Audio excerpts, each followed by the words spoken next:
السلام علیکم ناظرین کرام، ترک داستان لائٹ چینل پر خوش آمدید۔ ناظرین کرام، آج کی اس ویڈیو میں کرولش اورحان کے ایپیسوڈ نمبر 13 کا مکمل اور تفصیلی ریویو پیش کروں گی۔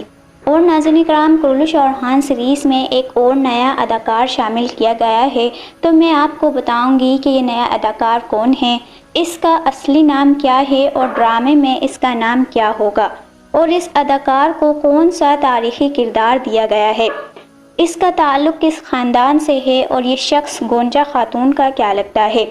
ویڈیو میں آگے بڑھنے سے پہلے ناظرین کرام، اگر آپ ہمارے چینل پر نئے ہیں تو ہمارے چینل کو جلدی سے سبسکرائب کر کے بیل آئیکن کو ضرور پریس کر دیں۔ تو چلیے چلتے ہیں آج کی ویڈیو کی طرف۔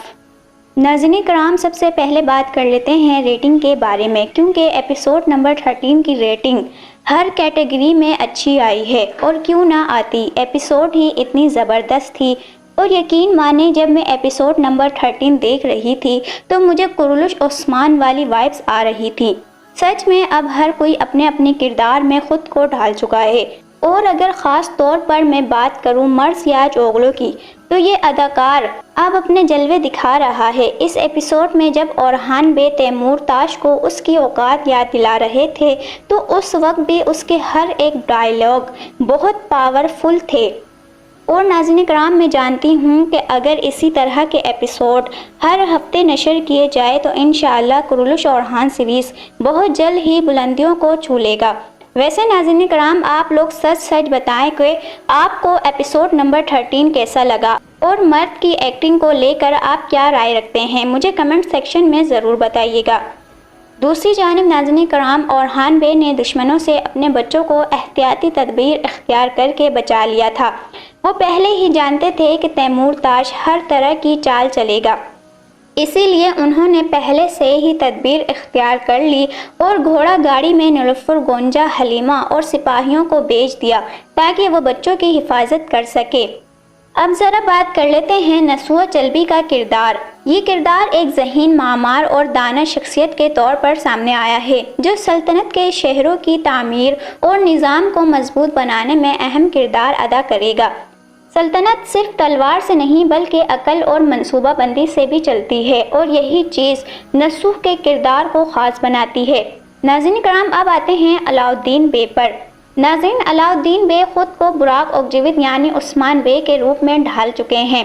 آپ لوگ خود دیکھیں، ان کے کھڑے ہونے کا سٹائل، ان کو بولنے کا سٹائل، ان کے ہاتھوں کے اشارے کرنے کا سٹائل، سب کچھ عثمان بے کی طرح ہے۔ اور سب سے خوبصورت بات یہ ہے کہ ہمیں ان کا یہ نیا سٹائل بہت زیادہ متاثر کر رہا ہے۔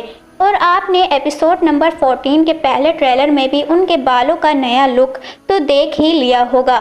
اس نئے لک میں بھی وہ بہت جاندار اور شاندار لگ رہے ہیں۔ ناظرین کرام، ایپیسوڈ نمبر 13 میں جب فاطمہ اور فلاویوس ایک دوسرے سے بات کر رہے ہوتے ہیں تو علاؤالدین بے نے انہیں دیکھ لیا تھا اور شک کی نظروں سے دونوں کو دیکھ رہے تھے۔ فاطمہ اور فلاویوس پر ہم آگے چل کر بات کریں گے، لیکن ابھی علاؤالدین بے کی بات چل رہی ہے تو انہی کی بات کر لیتے ہیں۔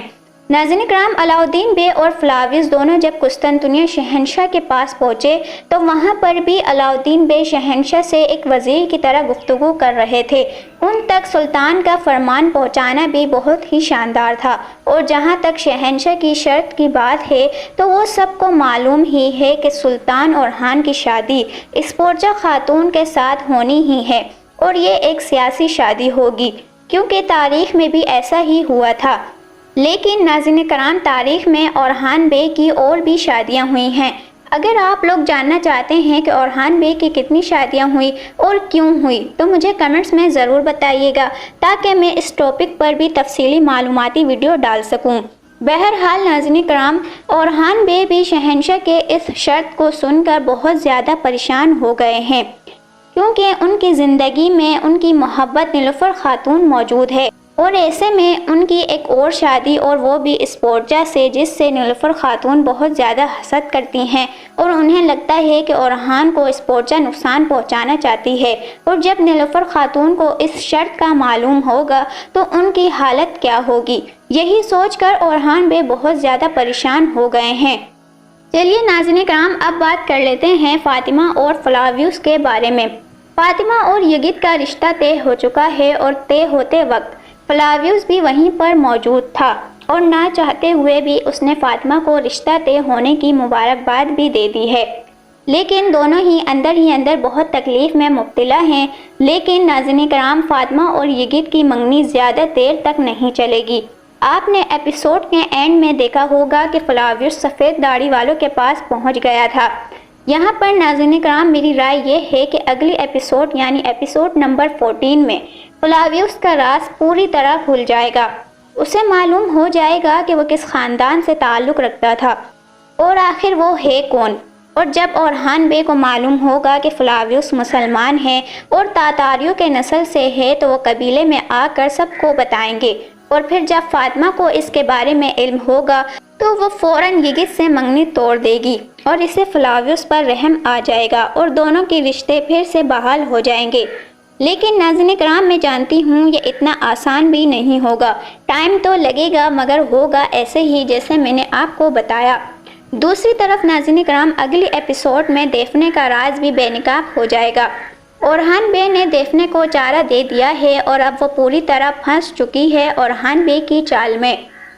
تو چلیے ناظرین کرام، اب اس خبر کی طرف چلتے ہیں، یعنی جو نیا اداکار اس سیریز میں شامل ہوا ہے اس کی بات کرتے ہیں۔ عثمانیوں کے خلاف ابھرتا ہوا غصہ محمد بے گرمیان بیلک کے وارث محمد بے اورحان بے اور علاؤالدین بے کے خلاف گہری دشمنی اور پرانے بغض کے حامل ہے۔ ان کی بہن گونجا کی شادی علاؤالدین بے سے ہونے کی وجہ سے یہ تنازعہ صرف سیاسی نہیں رہا بلکہ جذباتی اور ذاتی معاملہ بھی بن چکا ہے۔